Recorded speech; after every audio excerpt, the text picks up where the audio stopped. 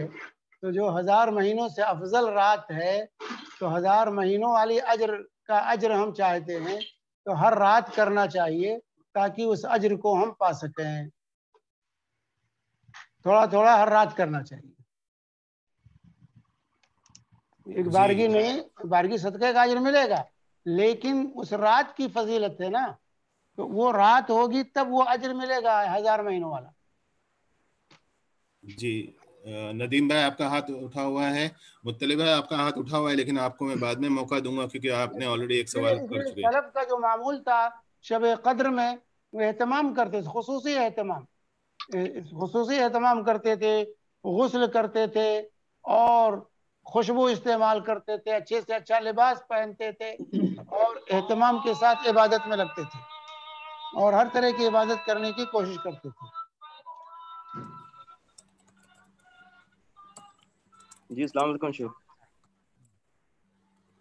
جی شیخ سوال یہ ہے کہ چونکہ یہ آخری عشرہ آ گیا ہے ابھی، آخری عشرے میں جیسے آپ نے درس میں بھی کہا کہ زیادہ سے زیادہ قیام کرنا چاہیے اور عبادت زیادہ کرنی چاہیے. تو جیسے تراویح کے سلسلے میں ہم 8 رکعت پڑھتے ہیں، تو حدیث سے بھی یہ ثابت ہے کہ 11 رکعتیں رسول اللہ صلی اللہ علیہ وسلم پڑھتے تھے.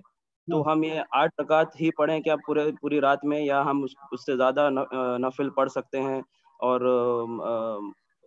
قیام میں اور تراویح میں الگ الگ 8 رکعتیں پڑھ سکتے ہیں؟ یا دیکھیے قیام اور تراویح الگ الگ نہیں ہے. یہ جو کر لیا گیا ہے، قیام نام سے الگ کر دیا اور تراویح کے نام سے الگ کر دیا. پہلے یہ چیز نہیں تھی، قیام الگ ہوتی ہے. تو شیخ عبداللہ جو ہے ایک امام تھے مسجد حرام کے، جو ہے ان کے زمانے میں انہوں نے ایک دن جو ہے کیا کیا، رات میں اٹھے اور ایک ستون کے پاس پڑھنے لگے اور جو ہے پھر ایک آ کر کے ایک شخص ان کے ساتھ شامل ہو گیا. ایسے بڑھتے رہے تو بعد میں جو ہے وہ بالکل مستقل نماز کی شکل اختیار کر لی. تو قیام اور تراویح یہ الگ الگ نہیں ہے کہ قیام ہی ہے. تراویح تو یہ بات کی ایجاد ہے، تراویح کا لفظ یہ بعد میں ایجاد ہوا ہے. جو رسول پاک صلی اللہ علیہ وسلم اور صحابہ جو جانتے تھے وہ قیام جانتے تھے، قیام رمضان میں قیام کرنا. تراویح کا لفظ بعد میں لوگوں نے ایجاد کیا ہے. تراویح کا حدیث کے اندر کہیں ذکر نہیں ہے. اصل ہے قیام کا لفظ من قام رمضان، جس نے رمضان، کہیں بھی نہیں من صلت تراویح، جس نے تراویح پڑھی. جہاں بھی ہے من قام رمضان، جس نے رمضان میں قیام کیا. من قام لیلۃ القدر، جس نے لیلۃ القدر میں قیام کیا. تو قیام اصل ہے، اصل نماز ہے قیام. اور اللہ کے نبی صلی اللہ علیہ وسلم کی جو حدیث ہے 11 رکعت سے زیادہ آپ نہیں پڑھتے. ہاں کوئی نفلی عبادت اور کرنا چاہتا ہے بعد میں تو اس کی ممانعت نہیں.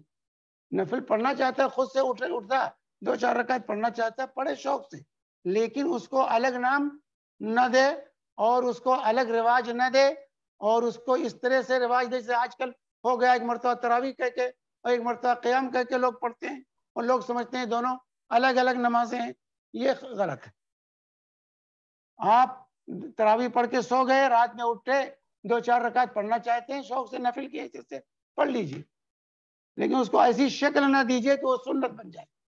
جیسے آج سنت بن گئی ہے، یہ شکل مت دیجیے، اس کو سنت نہ بنائیے. جزاک اللہ خیر شیخ. جزاک اللہ خیر شیخ. مثال کے طور پر آپ نے 4 رکعت عشاء کے بعد پڑھ لی، 4 رکعت آخری شب میں اٹھ کے پڑھ لی، کوئی بات نہیں. پوری رات یہ قیام کی رات ہے. کچھ رکعتیں شروع میں پڑھ لی، کچھ رکعتیں آخر میں پڑھ لی. اللہ کے نبی صلی اللہ علیہ وسلم بھی ایسا کرتے تھے، کچھ رکعتیں پہلے پڑھ لیتے تھے، کچھ رکعتیں کبھی آخر میں پڑھتے تھے. 8 رکعت کے لیے جو ہے وہ ہے، لیکن کوئی دوسرے نفلات کرنے نہیں. معاف کیجیے شیخ. نہیں شیخ، لیکن اس کا سوال یہ بھی تھا کہ صرف 8 پہ ہی اتفاق کریں یا پوری رات پڑھتے رہیں؟ بہتر یہی ہے کہ سنت رسول پر اتفاق کیا، اسی کو پڑھیں. ذرا طول قیام کے ساتھ پڑھیں، قیام کی طرح پڑھیں. صرف جو ہے کوے کی ٹھونگ نہ ماریں زمین پر. قیام پڑھیں جیسے صحابہ ہر ایک رکعت میں 100 آیتیں پڑھتے، 100 آیتیں ایک رکعت میں پڑھتے. اللہ کے نبی صلی اللہ علیہ وسلم ایک رکعت میں 5 پارے پڑھ جاتے. تو جو ہے طول قیام کے ساتھ پڑھیں